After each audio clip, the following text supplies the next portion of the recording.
Assalamualaikum, halo guys, bagaimana kabar kalian? Baik bukan? Kali ini kita akan membahas materi tentang pencemaran lingkungan hidup. Ada beberapa poin yang akan dibahas yaitu jenis pencemaran, dampak pencemaran, dan cara menanggulangi pencemaran. Mari kita simak pembahasannya berikut ini. Apa itu pencemaran lingkungan? Pencemaran lingkungan adalah masuknya segala sesuatu yang menurunkan kualitas lingkungan dan mengganggu keseimbangan ekosistem.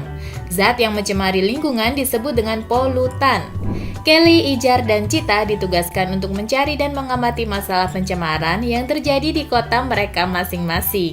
Kemudian, menuliskan laporannya di selembar kertas, mulai dari jenis pencemaran, dampak, penyebab, sampai cara menanggulangi masalah pencemaran tersebut. Yuk kita simak masing-masing laporan mereka. Kelly tinggal di sekitar kawasan industri. Kelly menemukan masalah pencemaran air sungai di sekitar rumahnya.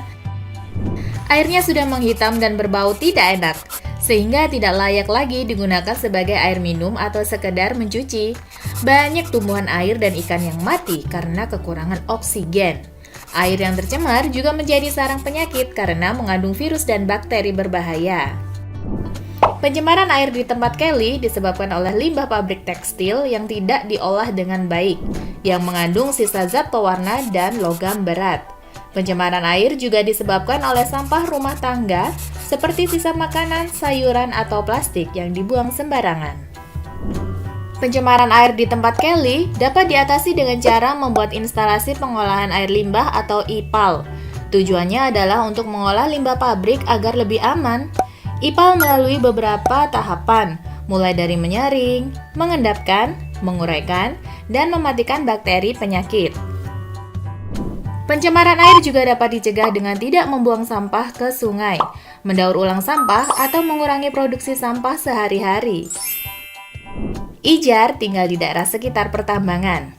Ijar menemukan masalah pencemaran tanah di sekitar rumahnya. Tanah terlihat kering dan bercampur dengan sampah. Terkadang juga tercium bau yang menyengat. Tanah menjadi tidak subur sehingga sulit untuk ditanami pohon. Jika terpapar oleh gas dan air yang keluar dari tanah yang tercemar, maka kesehatan akan terganggu.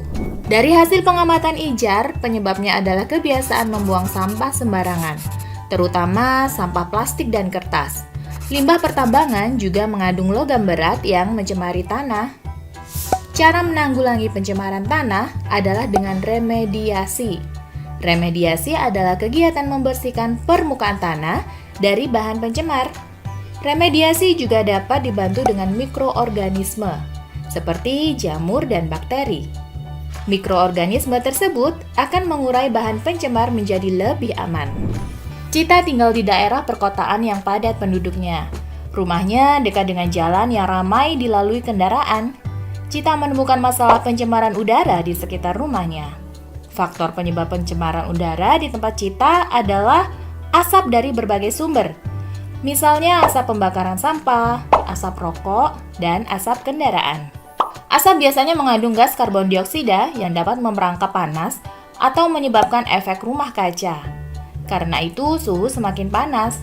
Polutan-polutan yang terbang di udara juga bisa terhirup saat bernapas, sehingga menyebabkan penyakit pernapasan. Cara mengatasi pencemaran udara adalah dengan menanam pohon atau reboisasi. Pohon dapat menyerap karbon dioksida di udara sehingga dapat mencegah pemanasan global. Pencemaran udara juga dapat dicegah jika kendaraan berbahan bakar bensin diganti dengan kendaraan listrik yang tidak menghasilkan asap. Nah, ceritanya masih berlanjut nih. Setelah Kelly, Ijar, dan Cita melakukan penyelidikan dan membuat laporan tadi, mereka jadi sadar tentang jenis-jenis pencemaran lingkungan di sekitar mereka. Ada pencemaran air, pencemaran tanah, dan pencemaran udara. Mereka merasa cemas dan ingin hidup di lingkungan yang bersih. Untungnya, sekarang mereka jadi tahu cara mencegah dan mengatasi pencemaran.